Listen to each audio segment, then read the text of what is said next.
Let's start with GDP. Comes from a measurement system in the United States called the National Income and Product Accounts. It's not on your slide. There's a similar system to that in various countries around the world. They call it SNA, System of National Accounts. Pretty much the same thing around the world, various countries. So what kinds of data are included in this system? Gross domestic product itself, components of GDP, gross domestic product, and it can get very, very detailed.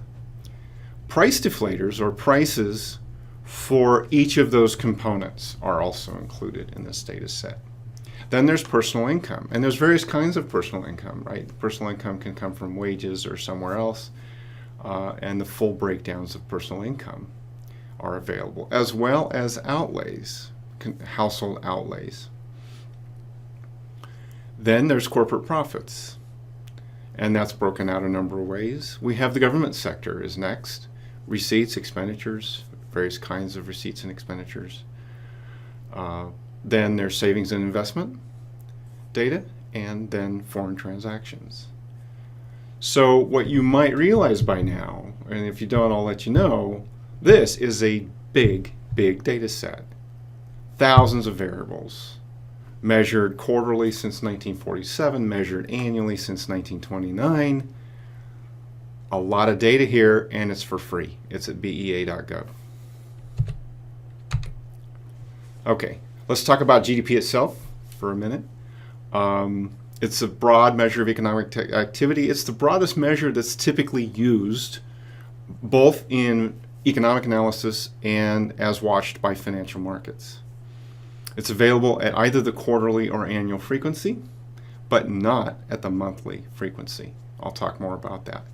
It is a flow type measure. So suppose you're looking at annual GDP data for 2009.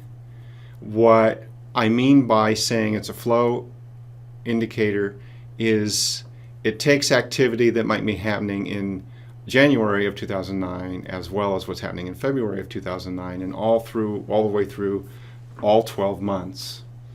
And it's an accumulator, right, of all the activity happening in each month, if you will, of that year, of the year 2009.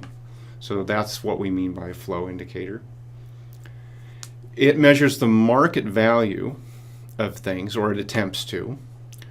The folks who create this data actually sometimes have to estimate the market value. There might be a good or a service out there where there isn't an actual market where that good or service is being traded, or it's not being traded often enough to make it easy for the government to collect that data.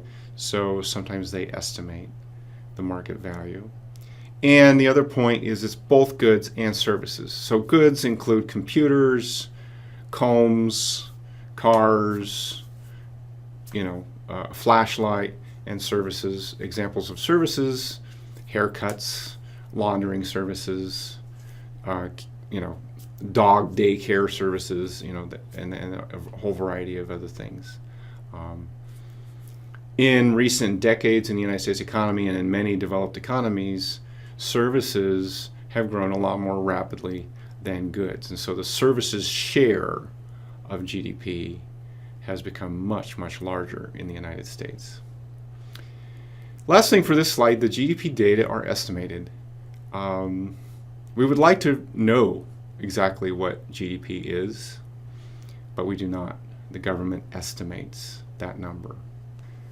Okay, the most famous way to break GDP down, and it can yield insights, is the expenditure decomposition, so-called. So you can think of GDP as the sum of all different kinds of expenditures in the economy. And if you can succeed in adding up all these different expenditures, then you've got total expenditures.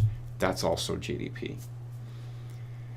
So the first major component is consumption, and economists like to use a capital letter C to denote consumption.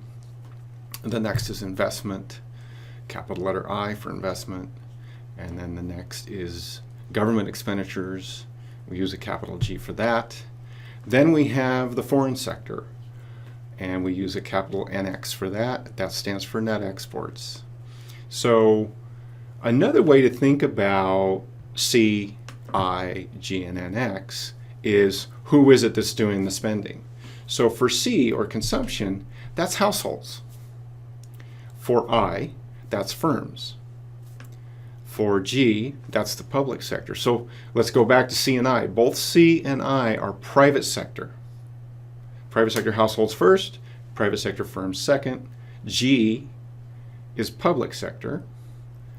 What's interesting about G is it has what you might call G, C, and GI, right? G has both public sector consumption in it as well as public sector investment. So if the government pays for a nicer carpet in the Oval Office, that's G sub C, if you want to call it G sub C. That's a consumption component, but it's a public sector item, and so it's in G. If the government builds a road, that's investment.